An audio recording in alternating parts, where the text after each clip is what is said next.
दोस्तों, पहले पार्ट में हमने देखा कि कैसे विश्वा ने अपनी जान पे खेलते हुए मेजर साहब की जान को बचाया और मेजर साहब ने भी फ़ौरन उसको फ़र्स्ट एड देते हुए उसकी मरहम पट्टी की और विश्वा को भी एक अच्छी सेहतयाबी मिली। विश्वा अब सेहतयाब हो गया है और अच्छे से तंदुरुस्ती के साथ सारे काम कर रहा है और रूटीन के दिन इस तरह गुज़र रहे हैं। मेजर साहब अपने रूटीन में ऑफ़िस जाते हैं, साथ में उनका सिक्योरिटी गार्ड भी जाता है और यहाँ पे मेरे साहब की पत्नी वो भी अपने घर के कामों में मसरूफ़ हैं और पिंकी के कामों में मसरूफ़ हैं।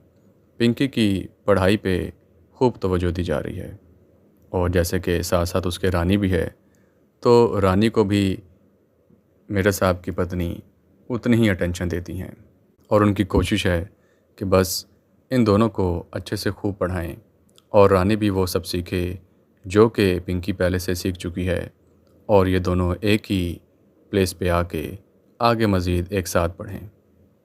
ये सब रूटीन एक अच्छे से चल रही होती है। यहाँ विश्वा अपने कामों में मसरूफ़ होता है और दिन भर के कामों में घर के कामों को सँभालता रहता है। शाम के समय जब मेजर साहब वापस आ जाते हैं अपने दफ़्तर से, तो मेजर साहब अपनी पत्नी के साथ और पिंकी भी अपने बगीचे में बैठे हुए चाय पी रहे होते हैं। तो एक छोटा-सा शिकवा मेरे साहब की पत्नी करती हैं अपने पति से कि मैं कुछ यहाँ पे बोर हो गई हूँ और यहाँ पे कुछ ख़ास मज़ीद एक्टिविटी बन नहीं पा रही। असल में दिल ही दिल में उनकी ख्वाहिश होती है कि मैं कुछ ऐसा करूँ कि यहाँ के जो आस-पास के गाँव वाले हैं, इनके लिए बेहतरी हो सके और उनको कुछ अच्छा किया जा सके। तो मेजर हडसन भी कहते हैं कि तुम क्यों नहीं आस-पास की जो आबादी है, जो छोटे-छोटे गाँव हैं, वहाँ पे जाओ विश्वा के साथ, साथ में पिंकी को भी ले जाओ और वहाँ पे जाके लोगों से मिलो, औरतों से मिलो, उनके मसाइल के बारे में जानो, ताकि हम उनकी अच्छे से सारी प्रॉब्लम्स को समझ सकें और उनके ऊपर काम कर सकें। इस तरह मुझे आस-पास के मसाइल का तुम्हारे ज़रिए आइडिया भी हो जाएगा और उनके मसाइल हम तक इन टाइम एड्रेस भी हो जाएंगे। ये सुनकर मिसेस हडसन कहती है कि हाँ, मेरे ज़हन में भी बिल्कुल यही बात थी और मैं भी इसी पे काम करना चाह रही थी। तो मेरे साहब कहते हैं कि फिर देर कैसी कि तुम कल सुबह ही इस काम को स्टार्ट कर दो। उसी वक्त वो विश्वा को बुलाते हैं और विश्वा को ये सारा प्लान बताते हैं। तो विश्वा ये सब बातें सुन के खुश होता है कि चलो अब हमारे आसपास के गांव के मसाइल जो प्रॉब्लम्स हैं इस पे भी मेरे साहब काम कर रहे हैं और वैसे भी मेरे साहब की तवज्जो गरीब लोगों पे ज़्यादा है, तो हम सब के मसाइल अब हल भी होंगे। सुबह का प्लान तैयार हो जाता है कि अब विश्वा के साथ मिसेस हडसन, पिंकी और कहीं न कहीं रानी भी ये बातें सुन रही होती है, तो उसका भी दिल होता है कि वो भी साथ जाएगी। और वैसे भी वो जाए या ना जाए, पिंकी तो उसको अपने साथ लेके ही जाएगी क्योंकि दोनों में दोस्ती इतनी प्यारी है। सुबह होती है और सब अपनी तैयारी पकड़ लेते हैं पास के गाँव में जाने की। अब मिसेस हडसन, विश्वा, पिंकी और पिंकी रात को ही कह देती है विश्वा को कि रानी भी साथ जाएगी, तो रानी की तैयारी भी यहाँ मुकम्मल है। और साथ में विश्वा ने कुछ खाने पीने की चीज़ें रख ली हैं, अपनी टोकरी तैयार कर ली है। वो प्यारी सी टोकरी जिसमें कुछ पानी, कुछ फल, कुछ सैंडविचेस, ये सब चीज़ें मिसेस हडसन की हदायत पे रेडी हो गई हैं और अब ये अपना सफ़र शुरू कर रहे हैं नीचे गांव की ओर। खूबसूरत रास्ता, मट्टी से भरी हुई प्यारी पगडंडियाँ और उनके आसपास हरे भरे खेत और टेरेस गार्डन के ये टी गार्डन्स जो कि तय बतय नीचे की तरफ जा रहे हैं, एक खूबसूरत समा दे रहे हैं। धुंध है हर जगह फैली हुई और खूबसूरत ठंडी हवा भी चल रही है। अटकेलियाँ करती हुई रानी और पिंकी अपने से आगे आगे पहुंचने की कोशिश कर रही हैं और पीछे पीछे मिसेस हडसन और विश्वा चल रही हैं। हर कुछ देर बाद एक आवाज़ लगती है कि रानी, यहाँ से लगती है पिंकी, ज़्यादा दूर ना जाओ और हमारे साथ साथ चलो। लेकिन वो दोनों हैं कि उनका बस नहीं चलता कि हम उड़ते हुए गांव की ओर पहुंच जाएं। सफ़र मुकम्मल होता है और इस प्यारे से रास्ते से होते हुए ये लोग गांव में पहुंच जाते हैं। वहाँ पे गांव में सरपंच जी इनका स्वागत करते हैं, जिनको पहले से ही विश्वा बता देता है कि आज मैडम साहिबा आपके गांव में विज़िट के लिए आएंगी और सबसे मिलेंगी महिलाओं से और उनके मसाइल के बारे में जानेंगी, बच्चों के मसाइल के बारे में जानेंगी, ताकि गांव की बेहतरी के लिए काम किया जा सके और मेरे साहब इसको सरकार तक बात पहुंचा सकें। अब सब औरतें, बच्चे इसी पंचायत में इकट्ठे हो जाते हैं गांव की, और अपने अपने मसाइल के बारे में मैडम साहिबा को बताती हैं। मिसेस हडसन, जिनकी कोशिश होती है कि गांव वालों को तालीम और सेहत की सहूलियात ज़्यादा से ज़्यादा दी जाएं और प्रायोरिटी पे दी जाएं। वो देखती हैं कि यहाँ पे तो सेहत के कोई ख़ास इंतज़ामात नहीं हैं। अगर कोई बीमार होता भी है तो उसको दूर जो डिस्ट्रिक्ट अस्पताल होता है वहाँ पे जाना पड़ता है, और स्कूल वो भी बहुत दूर दूर हैं, और ज़्यादातर बच्चे तो स्कूल जाते ही नहीं। वो स्कूल की ना दस्तयाब होने की वजह से वो स्कूल नहीं जा पाते, और उनमें से ज़्यादातर अभी तक कुछ भी पढ़ लिख नहीं सकते। ये देख के, ये सुन के उनका दिल बहुत भर आता है, और वो चाहती हैं कि मैं सबसे पहले कुछ इनकी तालीम के बारे में और स्कूल के बारे में कुछ कर सकूं। इस गांव की औरतों से और बच्चों से मिलके, इनके सारी फीडबैक लेके अब मिसेस हडसन वापसी की तैयारी करने के लिए तैयार हैं। और यहाँ मुखिया जी भी आते हैं, और इनके पास जैसे कि फ़र्स्ट टाइम मिसेस हडसन गई थी और उनकी बेटी गई थी, तो वो मिसेस हडसन को एक शॉल गिफ्ट करते हैं, जो कि हमारे यहाँ एक रिवायत है कि कोई मेहमान आता है तो उसको खाली हाथ तो जाने देंगे और उनको कोई तोहफ़ा तोहफ़ देंगे, जबकि वो हमारे लिए इतने काम भी करने जा रहे हैं। तो उनको शॉल गिफ्ट करते हैं, और एक छोटी शॉल छोटी गुड़िया के लिए, ये पिंकी के लिए भी दी जाती है। ये बर्ताव देख के बहुत खुश होती हैं मिसेस हडसन, और कहती हैं कि बेशक यहाँ पे गरीबी है, लेकिन इनके दिल बहुत अमीर हैं। इनकी वैल्यूज़, इनकी कल्चर वो कितना रिच है, इनकी रवायात कितनी कीमती हैं, अनमोल हैं। और खुशी से उनका तोहफ़ा कबूल करते हुए वो गांव की ओर चलते हुए ऊपर अपने मकान की तरफ जाना शुरू हो जाती हैं। अब मिसेस हडसन को ये बात क्लियर हो गई है कि यहाँ पे सबसे पहली प्रायोरिटी, और हमें जिस मसले के ऊपर काम करने की ज़रूरत है वो है तालीम, बच्चों की तालीम और सेहत के मामलात। वो रास्ते में भी विश्वा से यही बातें करती जा रही होती हैं कि यहाँ पे हमें सबसे पहले इन दो कामों के ऊपर काम करना है, और क्यों ना जाते साथ ही ये सारी रिपोर्ट आज की, हमारा आज का विज़िट, ये मेरे साहब को बताएं, और जहाँ तक उनका इख्तियार है वो इसके ऊपर काम शुरू कर दें, और जहाँ कहीं उनको आगे बड़े साहब से अप्रूवल की ज़रूरत है तो ये आगे अपना केस फॉरवर्ड कर सकें। वापसी पहुँचते हुए लगभग इनको 3 साढ़े 3 बज जाते हैं, और इस विज़िट का इन्हें खूब मज़ा आता है। वापस पहुँच के मैडम साहिबा पिंकी के साथ अब रेस्ट करने लगी हैं। यहाँ पे विश्वा अपने घर के बाकी कामों में मसरूफ़ हो गया है, और रानी भी अपनी माताजी के पास जाके बैठ गई है। कुछ आराम वो भी करेगी। अब शाम हो गई है, और अब मेरे साहब अपने दफ्तर को क्लोज़ करके वापस आ गए हैं और लॉन में जाके बैठ गए हैं। यहाँ पे अब मैडम साहिबा भी और अपनी पिंकी के साथ इसी गार्डन में आके इनके साथ बैठ गई हैं, और चाय का टाइम है। अब आज के सारे दिन की रुदाद मिसेस हडसन मेरे साहब को बताती हैं कि मैं आज गांव में गई थी और मैंने विज़िट किया, और वहाँ के सारे मसाइल के बारे में इनको बताती हैं। तो मेरे साहब कहते हैं कि हाँ, हम बिल्कुल ऐसा है कि फ़िलहाल फ़ौरन प्रायोरिटी पे हम एक स्कूल, प्राइमरी स्कूल यहाँ पे जो है वो बनाते हैं, और एक छोटी डिस्पेंसरी भी कर लेते हैं। इतना तो मेरे पास राइट है, इख्तियार है, वो मैं कर दूँगा। बड़ा स्कूल बनाने के लिए मैं जल्द ही एक प्रपोज़ल आगे सरकार को भेजूँगा, ताकि इस एरिया में एक स्कूल बन सके, और जो बच्चे स्कूल दूर होने की वजह से वहाँ पे नहीं जा पाते, वो यहीं पे अपनी तालीम को मुकम्मल कर सकें। ये सुन के मिसेस हडसन भी बहुत खुश होती हैं, और साथ बैठा विश्वा भी बहुत खुश होता है कि अब हमारे गांव में एक अच्छी खुशी की बात आएगी, और बच्चों की तालीम मिलेगी, और डिस्पेंसरी भी बनेगी। मेरे साहब अपने नेक्स्ट डे से ऑफ़िस में जाके इसी प्लान पे काम शुरू कर देते हैं, और अपने कॉटेज के साथ ही जो एक लैंड अवेलेबल होती है सरकार की, बिल्कुल कुछ वॉकिंग डिस्टेंस पे, वहाँ पे एक प्राइमरी स्कूल छोटा सा, और साथ ही उसके अंदर डिस्पेंसरी भी इसके बनाने का ऑर्डर दे देते हैं। जगह मिल जाती है, और कॉन्ट्रैक्टर भी आ जाता है जगह की कंस्ट्रक्शन के लिए, और वहाँ पे कंस्ट्रक्शन का काम स्टार्ट कर दिया जाता है। मिसेस हडसन विश्वा के साथ रोज़ इस जगह को विज़िट करती हैं, और इनको आइडिया होता है कि जगह घर के करीब है तो वो इसको अच्छे से मॉनिटर कर पाएंगी और यहाँ की देखभाल भी कर पाएंगी। यहाँ पे रोज़ विज़िट करती हैं और देखती हैं कि अब माल आ गया है और कंस्ट्रक्शन का काम भी स्टार्ट हो जाएगा, और यहाँ पे लेबर आ जाती है और कंस्ट्रक्शन का काम फाइनली स्टार्ट हो जाता है। रोज़ इन दिनों तक मैडम साहिबा रिश्वा के साथ, पिंकी के साथ, रानी के साथ इस जगह को विज़िट करती हैं और ये लोग खूब हल्ला गुल्ला करते हैं, दोनों बच्चियाँ जब इस मैदान में आती हैं इस कंस्ट्रक्शन को देखने के लिए। इस खूबसूरत मौसम को इनको पता होता है कि आज हम रोज़ वहाँ पे जाएंगे साइट पे और खूब हल्ला गुल्ला करेंगे, रेस लगाएंगे, एक दूसरे के साथ इधर उधर घूमेंगे। आज जब मैडम साहिबा विश्वा के साथ और बच्चियों के साथ साइट पे पहुँचते हैं तो देखते हैं कि लेबर वहाँ पहुँच गई है और कॉन्ट्रैक्टर वहाँ पहुँच गया है। लेबर ने अपने कैंप्स लगा लिए हैं, अपने जो हैं वो टेंट्स वहाँ पे सेट कर लिए हैं। कंस्ट्रक्शन स्कूल की डिस्पेंसरी की स्टार्ट हो गई है।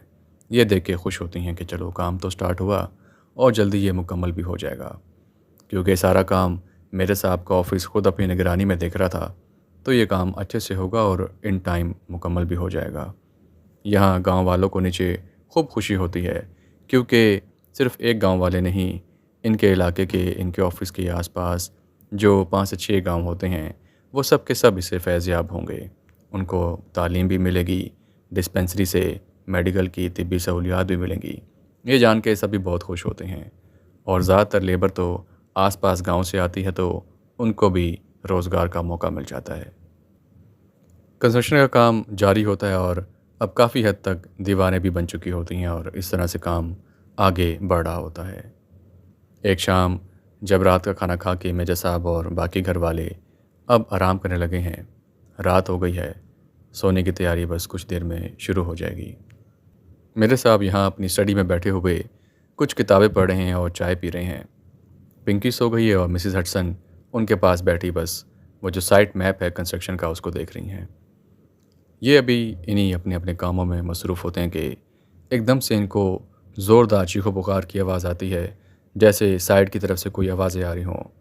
ऐसा शोर जो कि किसी के चिल्लाने का है, किसी आदमी के चिल्लाने की, और जैसे कि कोई मदद मांग रहा हो या मुसीबत में हो, परेशानी में हो। फ़ौरन से मेरे साहब और मैडम साहिबा परेशान हो जाती हैं कि ये आवाज़ें कैसी? ये तो उसी साइड से आवाज़ आ रही जहाँ पे कंस्ट्रक्शन जारी है, लगता है कोई हादसा हो गया है। यहाँ ये आवाज़ें विश्वा के कमरे में भी पहुँच रही होती हैं और विश्वा भी परेशान होकर फ़ौरन मेरे साहब के पास हाज़िर होता है कि मेरे साहब ये आवाज़ें। मेरे साहब भी कहते हैं कि हाँ, मैं तुम्हें ये आवाज़ें देने लगा था कि ये आवाज़ें तो साइड की तरफ से आ रही हैं, लगता है लेबर किसी परेशानी में है। फ़ौरन मेरे साहब अपनी गन पकड़ते हैं और यहाँ विश्वा अपनी कुल्हाड़ी पकड़ता है, साथ में जो उनका गार्ड होता है उसे पकड़ते हैं और चल पड़ते हैं दिया जलाए हुए, लालटेन जलाए हुए इसी साइड की तरफ। यहाँ घर में पिंकी, मैडम साहिबा और बाकी सब अपने अपने कमरों में बंद हो जाते हैं। न जाने ये किस चीज़ का खौफ है, ये डर है, ये आवाज़ है, कुछ मालूम नहीं। यहाँ से फ़ौरन तेज़ तेज़ कदम उठाते हुए मेरे साहब, विश्वा और वो सिक्योरिटी गार्ड ये पहुँचते हैं साइट के ऊपर, तो देखते हैं कि सब घबराए हैं और उन सब के होश उड़े हुए हैं, सब परेशान हैं और उनको देखते साथ ही सभी इनकी तरफ भागते हैं। कोई एक दरख्त पे है, कोई एक दरख्त पे है, कोई इनको देख के नीचे उतर आता है। तो फ़ौरन जो ठेकेदार होता है वो उनके पास आता है कि साहिब हम बहुत परेशान हैं साहिब, यहाँ पे अभी अभी एक बाघ ने हमला किया है और वो एक हमारे मज़दूर को उठा के ले गया है। हवास बाख्ता, होश में नहीं होते ये सब, डरे हुए, सहमे हुए, कुछ तो अभी भी दरख्त के ऊपर ही बैठे होते हैं। जब मेरे साहब इनकी ये बात सुनते हैं कि एक बाघ, एक टाइगर एक मज़दूर को उठा के ले गया, तो उनको अपने इस बात पे यकीन नहीं आता कि इतने सारे लोगों के बावजूद भी कैसे टाइगर इनके ऊपर हमला कर गया। फ़ौरन से मेरे साहब पूछते हैं कि किस ओर लेके गया है टाइगर उस आदमी को। इशारा करके बताता है कॉन्ट्रैक्टर, ठेकेदार, कि उस जंगल की ओर। फ़ौरन से भागते हैं मेरे साहब उस जंगल की ओर, पीछे पीछे सिक्योरिटी गार्ड भी, आगे आगे विश्वा लैंटर्न पकड़े हुए। देखने की कोशिश करते हैं कि अगर तो वो करीब है तो उसकी एटलीस्ट बॉडी को रिकवर किया जा सके या उसको बचाया जा सके। लेकिन इनको आगे जाने पे आइडिया होता है कि वो बाघ उसको घने जंगल में उठा के ले गया है और वहाँ पे उसके घसीटने के निशानात होते हैं और खून के निशानात होते हैं। वो खून जो कि इस तरफ इशारा कर रहे होते हैं कि इतना खून बहने के बाद उसकी तो मौत पक्की है, वो शायद अब तक ज़िंदा ना हो। विश्वा भी इशारा करता है मेजर साहब को, मेजर साहब मज़ीद आगे जाना अब ख़तरनाक है, क्योंकि बाघ ने अपना शिकार कर लिया है और वो अपना शिकार किसी भी हाल में किसी को नहीं देगा। वैसे भी वो मज़दूर अपनी जान से तो हाथ धो बैठा होगा, तो पीछे जाने का फ़िलहाल अभी कोई फ़ायदा नहीं। आएँ वापस चलें और इसको आगे क्या करना है उस बारे में सोचते हैं। तो मेजर साहब भी उसकी बात को समझते हैं और वापस ठेकेदार के पास आ जाते हैं। सब मज़दूरों को हौसला देते हैं कि तुम सब परेशान ना हो। वो सब मज़दूर अफरा-तफरी में बस यही कह रहे होते हैं कि हम यहाँ पे ना काम करेंगे साहब, हम यहाँ पे ना काम करेंगे, हम तो बस अपने घर को जाएंगे, हम तो बस अपने घर को जाएंगे। ठेकेदार भी परेशान होता है और उनको कहता है कि अरे तुम क्यों मेरे साहब से इस तरह से बात कर रहे हो, क्या हो गया, मेरे साहब यहाँ मौजूद हैं, देखो बंदूक लेके आए हैं, हथियार लेके आए हैं, तो कोई ना कोई हल तो निकालेंगे। लेकिन सब बहुत परेशान होते हैं। मेरे साहब उन सबको कहते हैं कि तुम सब ऐसा करो, अपने अपने टेंटों में जाओ, सिक्योरिटी गार्ड आज रात को यहीं पे है, उसको वो वहीं पे तैनात करके अपने घर को वापस आ जाते हैं विश्वा के साथ। अब सुबह होते ही फ़ौरन ही मेरे साहब नाश्ते से पहले ही विश्वा को लेके फ़ौरन उसी मकाम पे वापस चले जाते हैं जहाँ पे कंस्ट्रक्शन जारी थी। वहाँ पे जाके देखते हैं कि सारे मज़दूर इकट्ठे हुए हैं और काम नहीं हो रहा।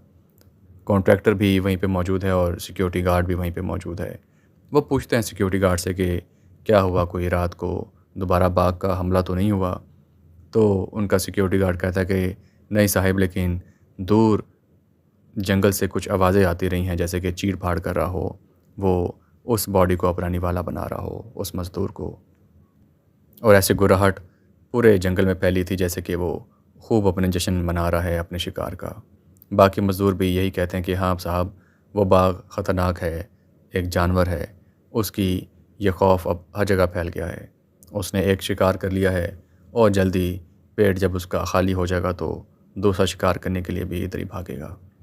ये सुन के कॉन्ट्रैक्टर और मेरे साहब और बाकी सब भी परेशान होते हैं कि इसका हल निकालना ज़रूरी है।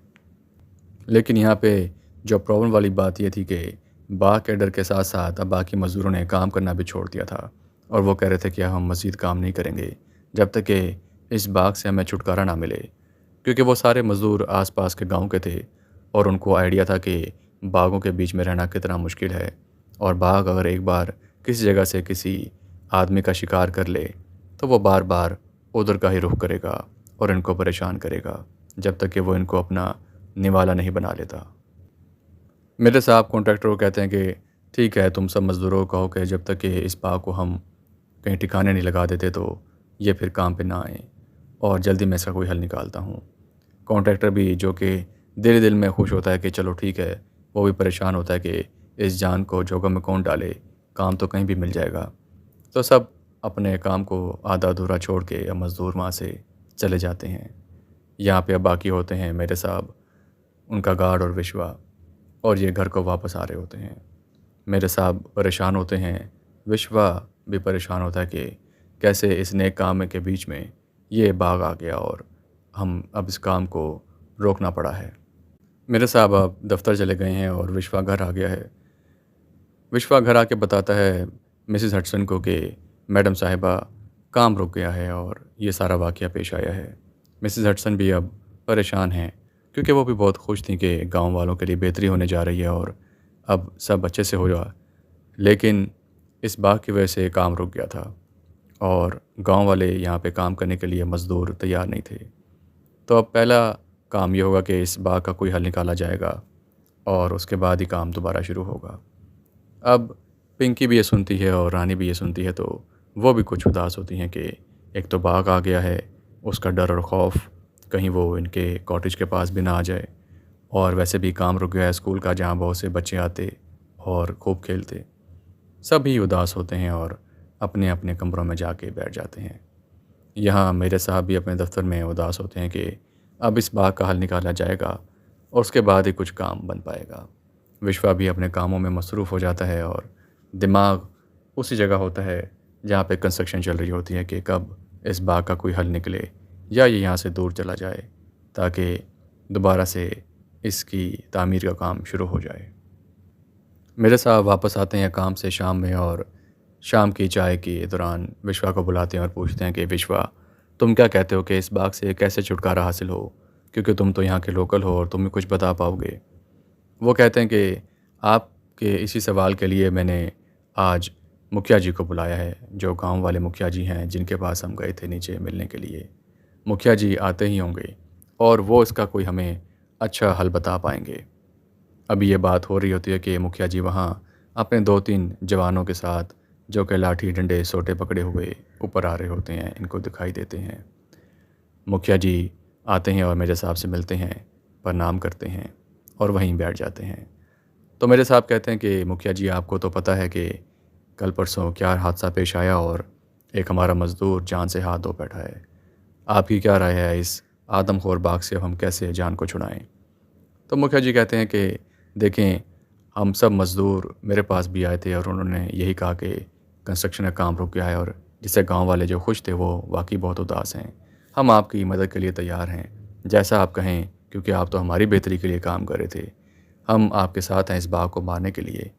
हम एक ये प्लान कर सकते हैं कि फिर से उसी जगह पे तंबू लगा के और 1-2 लोगों को वहाँ बिठा देते हैं एज अ बेट, जैसे कि लोग बकरी बांधते हैं शेर को बुलाने के लिए। फिर से हम आसपास लालटेन जला देंगे, मिसाल जला देंगे और लोगों को वहाँ टेंट में छोड़ देंगे। आप या कोई आपके अच्छे शूटर्स अगर दरख्त पे चढ़ जाएं और जैसे ही बाघ आए तो उसको शूट कर दें, गोली मार दें। ये प्लान मैं सारा दिन अपने गांव में बैठा सोच रहा था कि इस तरह से हम हो सकता है इसको दोबारा पकड़ने में या मारने में कामयाब हो जाएं, क्योंकि वो भूखा होगा और वापस ज़रूर इसी जगह आएगा, क्योंकि इसे पता है यहाँ पे लोग मौजूद हैं और यहाँ पे अपना शिकार आराम से कर सकता है। मेरे साहब को उसकी ये बात बड़ी अच्छी लगती है और वो कहते हैं कि ये वाकई बहुत अच्छा आइडिया है। यहाँ विश्वा भी इसी बात की तायद करता है और कहता है कि हाँ, ये मुखिया जी ने बिल्कुल सही बात की है। बाकी जो उनके साथ जवान आए होते हैं वो कहते हैं कि आप बेफ़िक्र हैं मेरे साहब, इन टेंटों में हम बैठ जाएंगे। हम अपनी जान जोखिम में डालते हुए इस चीज़ को ज़रूर करेंगे, क्योंकि ये हमारे बच्चों का सवाल है, उनके फ्यूचर का सवाल है, उनकी तालीम और सेहत का सारा इसमें फ़ायदा है। तो हम तो चाहेंगे कि हम आपकी मदद कर सकें। अब ये प्लान मज़ेदार बन जाता है और मेरे साहब कहते हैं कि हम इसी प्लान को एग्जीक्यूट करेंगे, क्योंकि आज की शाम तो हो गई है, तो अभी तो चीज़ें एकदम से तैयार नहीं की जा सकती और शायद अभी उस बाग का पेट भरा होगा। कल ऐसा करो, विश्वा को कहते हैं कि तुम कल वहीं पे टेंटों में इन सब को बिठा दो। शाम में मैं ऑफ़िस क्लोज़ करके उधर ही आ जाऊँगा और सिक्योरिटी गार्ड को भी बुला लेते हैं। उसे कहते हैं कि तुम भी तैयार रहना और मैं भी तैयार रहूँगा। तो पहले हम कल शाम को उस साइट पर जाएंगे, सब चीज़ें तैयार कर लेंगे और कल ही इसी ऑपरेशन के लिए हम वेट करेंगे। इनकी ये बातें अंदर मिसेस हडसन भी सुन रही होती हैं, जो खिड़की के पास ही बैठी होती हैं, और उनको भी इस चीज़ की खुशी होती है कि चलो कुछ प्लान आगे बनने जा रहा है। लेकिन एक आदमखोर बाग के आगे उनके पति भी, जो कि मेजर साहब हैं, और बाकी गांव वाले ये अपनी जान जोखिम में डालने के लिए जा रहे हैं, तो ये सुन के परेशान भी होती हैं। यही बात यहाँ विश्वा की पत्नी भी सुन रही होती है और रानी और पिंकी भी। तो सब डरे होते हैं, सहमे होते हैं कि कहीं इनके किसी प्यारे को या आसपास के किसी गांव वाले प्यारे को कोई नुकसान ना हो जाए, कहीं कोई चीज़ चूक गई या कोई मसला हो गया तो वो बाघ ये ना हो किसी और को निवाला बनाने में कामयाब हो जाए और उसे उठा के ले जाए। यहाँ सभी अब अपने अपने कमरों में आ गए हैं, घरों को चले गए हैं और अपने अपने घरों में अपने घर वालों को ये प्लान बताया है। सबके घर वाले खुश तो हैं कि इसका कुछ आगे हल निकलने जा रहा है, लेकिन परेशान भी हैं। वो सब इनको दुआएं देते हैं कि ऊपर वाला आपकी इस काम में मदद करे और इस आज़मखोर को आप अच्छे से मार पाएँ। अब सुबह हो जाती है और सब अपने अपने कामों में मसरूफ़ हो जाते हैं। वक्त के मुताबिक जो तय होता है, ये शाम को सारे पहुंच जाते हैं उसी कंस्ट्रक्शन की साइट पे, और उन्हीं तंबुओं में वो लोग जो मज़दूर होते हैं, जो गांव वाले होते हैं, जाके बैठ जाते हैं। मशाल जला दी जाती है। मेरे साहब भी पहुंच जाते हैं और देखते हैं कि सब चीज़ें रेडी हैं। एक मचान जो कि विश्वा और गांव वाले पहले बना चुके होते हैं, मेरे साहब उस पर बैठ जाते हैं, और एक दरख्त पे जो कि आइडियल लोकेशन पे होता है, सिक्योरिटी गार्ड अपनी बंदूक पकड़ के बैठ जाता है। मुखिया जी तो गांव को वापस लौट जाते हैं और विश्वा विश्वा कहता है कि साहब मैं भी यहाँ पर रुकूंगा। तो यहाँ मेजर साहब कहते हैं कि नहीं विश्वा, यहाँ पे हम मौजूद हैं, तुम घर जाओ और घर वालों का ख्याल करो। कुछ पता नहीं क्या बाघ घूमता फिरता वहाँ पहुँच जाए, तो तुम वहाँ पे जाओ, तुम्हारी वहाँ ज़रूरत है, और अंधेरा होने से पहले ही वहाँ पहुँच जाओ। तो विश्वा को यहाँ पे वापस आना पड़ता है और विश्वा को देख के घर वाले कुछ जान में जान आती है कि चलो कोई तो एक आदमी हमारे पास भी है। और विश्वा यहाँ पे आके सब कुंडियाँ ताले लगा लेता है और घरों में बंद हो जाते हैं। यहाँ इंतज़ार होता है इस आदमखोर का यहाँ कंस्ट्रक्शन वाली साइट पे कि अगर ये आता है तो उसको फ़ौरन गोली से मार दिया जाए। अब अंधेरा हो जाता है और वेट कर रहे होते हैं मेजर साहब मचान पे बैठे हुए, सामने सिक्योरिटी गार्ड बैठा होता है और उन टेंटों में, उन खैमों में गांव वाले बैठे होते हैं जो अपनी जान जोखिम में डाल के कैसे बस इस बाघ को मारने के लिए बेचैन होते हैं। इनकी हिम्मत को भी सलाम है जो अपनी जान को जोखिम में डालते हैं। अब खामोशी से सारे वेट कर रहे होते हैं कि कहीं से बाघ की आवाज़ आए। एकदम से मेरे साहब को डियर की आवाज़ आती है जो कि साइन होता है कि आदमखोर कहीं आसपास ही है और ये आवाज़ करीब से ही होती है। वो आवाज़ आहिस्ता आहिस्ता मज़ीद इनके करीब से गुजरी होती है कि इसका मतलब यही है कि कहीं ना कहीं इस डियर को वो बाघ दिखाई दे रहा है जो कि आसपास ही है। थोड़ा मज़ीद अंधेरा होता है और अब पूरी रात हो चुकी है, लगभग 9-10 बज चुके हैं और इस मशाल में हल्की हल्की रोशनी जल रही है, बाकी गुप अंधेरा है और इस साइड पे और कुछ नज़र नहीं आ रहा। यहाँ पे घर वाले, मिसेस हटसन, बाकी घर वाले सब इस इंतज़ार में कि कब कोई फायर की आवाज़ आए या कहीं ये ना हो किसी की चीख की आवाज़ आए, और डर और खौफ ने इनको जकड़ा हुआ है, पकड़ा हुआ है। अब मेजर हटसन को एकदम से कुछ गुर्राहट की आवाज़ करीब अपने यहाँ सुनाई देती है। वो देखते हैं कि अभी इस मशाल की रोशनी में कुछ दिखाई तो नहीं दे रहा, लेकिन हल्की हल्की दूर से एक गुर्राहट की आवाज़ इनको सुनाई दे रही है, बिल्कुल वैसी जो कि टाइगर वॉक करते हुए करता है और शायद वो इसी ओर आ रहा है। अब इनकी आंखें टिकटिकी बांधे उसी ओर देख रही हैं, जंगल की ओर जहाँ वो उस शिकार को लेके गया था। शायद ये उसका रास्ता है, उसके घर का रास्ता है। और करते ही करते ये देखते हैं कि एकदम से साया पड़ता है, बड़ा सा साया इन खैमों के ऊपर, उसी बाघ का। वो बाघ अपना बड़ा सा मुँह लिए राल टपकाता हुआ अपने मुंह से अब इन्हीं खैमों की ओर आ रहा था। अंधेरे में से जैसे ही उसका चेहरा देखते हैं मेरे साहब, तो इनके भी हाथों में पसीना आ जाता है, क्योंकि ये तो वही आदमखोर है जो उस मज़दूर को उठा के ले गया था। जितनी मर्ज़ी हथियार आपके पास हों, जितनी मर्ज़ी हिम्मत आपके पास हो, आपके पास लोग हों, लेकिन जब आदमखोर आपको दिखाई देता है तो वाकई पाँव से ज़मीन निकल जाती है और हाथों में पसीना आ जाता है। अब मेरे साहब एकदम से इस डर को, खौफ को दूर करते हुए मजबूत कर लेते हैं अपनी गिरफ्त, अपनी ग्रिप इस बंदूक के ऊपर। यहाँ इशारा करते हैं इस सिक्योरिटी गार्ड को जो दूसरे दरख्त पे होता है, और वो भी इशारे में बताता है कि सब ओके है, मैंने भी देख लिया है। यहाँ इस खैमे में ये मज़दूर बस काँप रहे होते हैं, क्योंकि इनको भी आइडिया है इस घुर्राहट का जो इनके करीब आ गई है। अंदर इनको ये आइडिया नहीं कि ना जाने शायद मेजर साहब सो गए हों या सिक्योरिटी गार्ड सो गया हो, कहीं ऐसा तो नहीं है बाघ अंदर आ जाए और हमें खा जाए और देर हो जाए, किसी में हम में से किसी एक को उठा के ले जाए। ये डर और खौफ के मारे काँप रहे होते हैं, इनके दांत बज रहे होते हैं।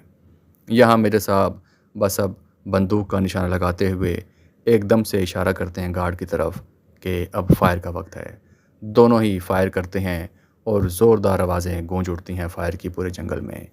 5 से 6 फायर मेरे साहब और ये सिक्योरिटी गार्ड इस बाघ के ऊपर करते हैं और वो बाघ वहीं पे एक ज़ोरदार छलांग मार के ढेर हो जाता है। उसको ऐसा मौका भी नहीं मिलता कि वो तड़प सके, क्योंकि फायर उसको बिल्कुल सीने में और सर में लगे होते हैं। ये जैसे ही देखते हैं कि वो नीचे ढेर हो गया है, तो मेरे साहब और सिक्योरिटी गार्ड खूब हल्ला करते हुए, शोर मचाते हुए नीचे उतरते हैं। यहाँ घर पे कॉटेज में मिसेस हटसन, विश्वा, बाकी बच्चे सब इनकी खुशियों की आवाज़ें सुन रहे होते हैं, क्योंकि ये पहले सुनते हैं कि पहले फायर की आवाज़ आई है, फिर खुशियों की आवाज़ आई है, इसका मतलब है कि हम कामयाब हो गए हैं। और बिल्कुल वैसा ही होता है। ये एकदम से विसल बजाते हैं जो कि साइन होता है इनकी कामयाबी का, और इस आदमखोर को मार के कामयाब हो जाते हैं।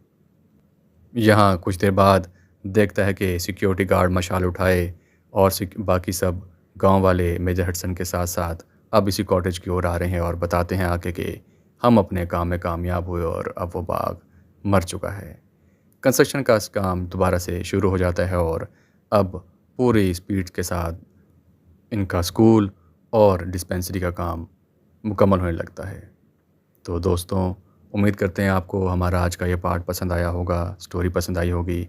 मज़ीद स्टोरीज़ के लिए हमारे साथ इस तरह बने रहिए और अपने दोस्तों में, अज़ीज़ों में हमारी स्टोरीज़ के बारे में बताइए ताकि वो भी इससे लुत्फ़ अंदोज़ हो सकें।